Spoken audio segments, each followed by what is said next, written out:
Hey everybody, Reefgrrl here, and welcome to my channel. This video is about my aquarium heater.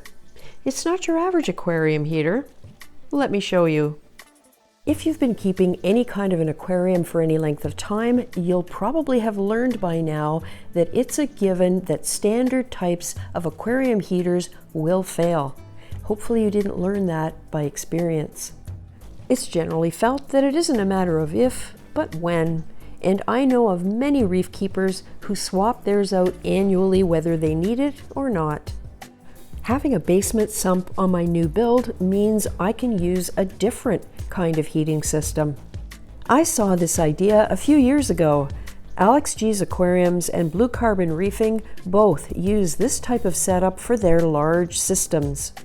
Although mine is set up a little differently from theirs, it's all the same principle: radiant heating. It's a simple principle, not always simple to implement. Essentially, a hose full of hot water will be submerged in the water of my sump. This method of heating hugely reduces the risk of a heater ever breaking and leaching nasty into the tank and nuking everything, or even reduces the risk of a heater getting stuck on and cooking the tank. Far less likely to happen with this method. The foundation for my system is this mini tank water heater, 4 gallons of hot water on standby. That hot water will travel through this PEX pipe. There are a few different types of PEX pipe, and after a lot of research, we chose the type that's used in homes for plumbing because it's food safe.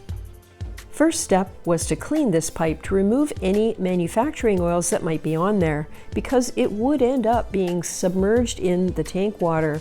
We used zip ties to hold the coil together, and then we were able to carefully remove the plastic. Our fear was that the whole thing would end up like a giant, out-of-control slinky unless we somehow restrained it.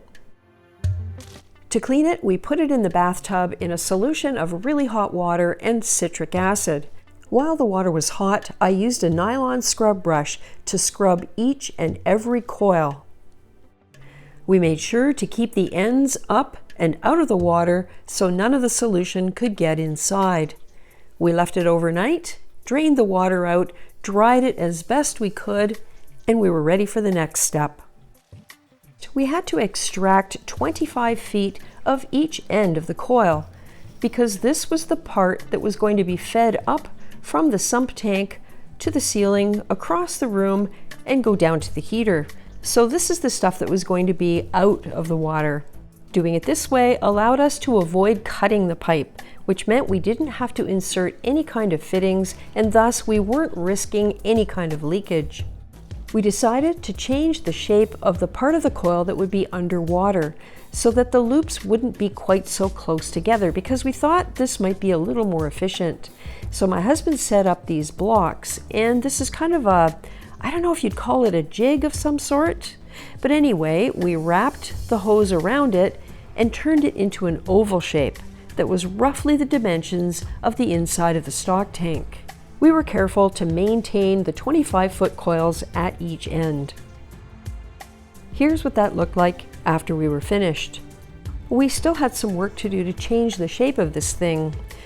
The space between those two pieces of green tape is the space we have available in the bottom of the stock tank.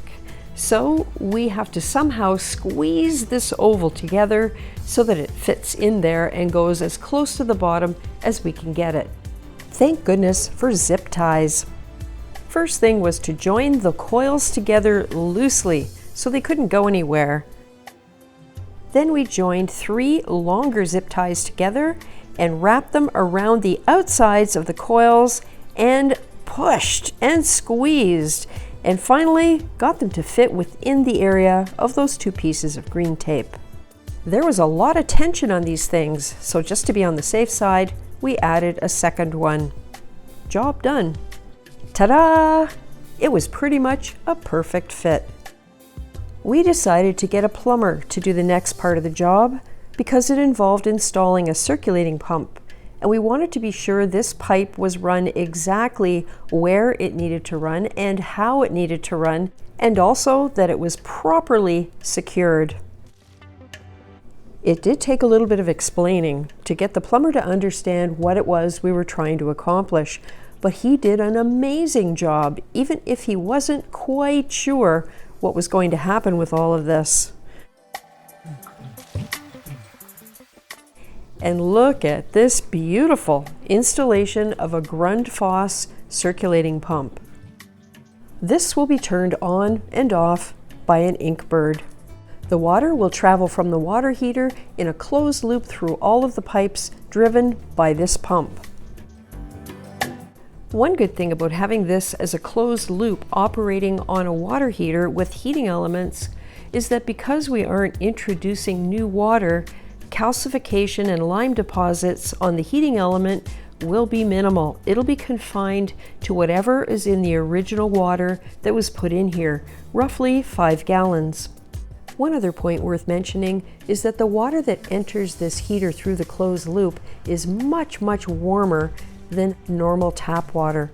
This means it will cycle on and off far less frequently. Here's the Inkbird sensor. I have it in the shallow 50 because this is where the water enters the aquarium. The Inkbird controller itself is here. 25.2, just over 77 Fahrenheit. I'll see if I can trigger it and show you how it runs. I pulled the sensor out of the water, so now it's reacting to room air. You can see the temperatures dropping, and look, the little orange light right below the 25.2 is on. That tells me that the circulating pump is on, pulling hot water out of the water tank and putting it into the pipe, moving it through the entire loop. And check this out. The heater light is also on, which means it's reheating that water. And through a lot of trial and error, we've discovered the most consistent results came from setting the heater at 125 degrees and setting the pump at the lowest of the 3 available speeds. That gives increased contact time, and we feel it's the most efficient. And it's great to see that in the 5 or so minutes I was recording the video, it's gone back to the correct temperature. And when I check on things, this is what I usually see. The real test is yet to come. My tank still isn't here. How will this perform with another 320 some gallons of water added to the 265 I have running right here? I don't know what'll happen, but I'm thinking it should be okay. It's just a matter maybe of adjusting the temperature, maybe the pump speed. Time will tell. Anyway, if you enjoyed this video, why not give it a thumbs up? And please feel free to leave me a comment if I haven't explained something properly or if you have a question. Thanks for watching. Stay safe, everybody.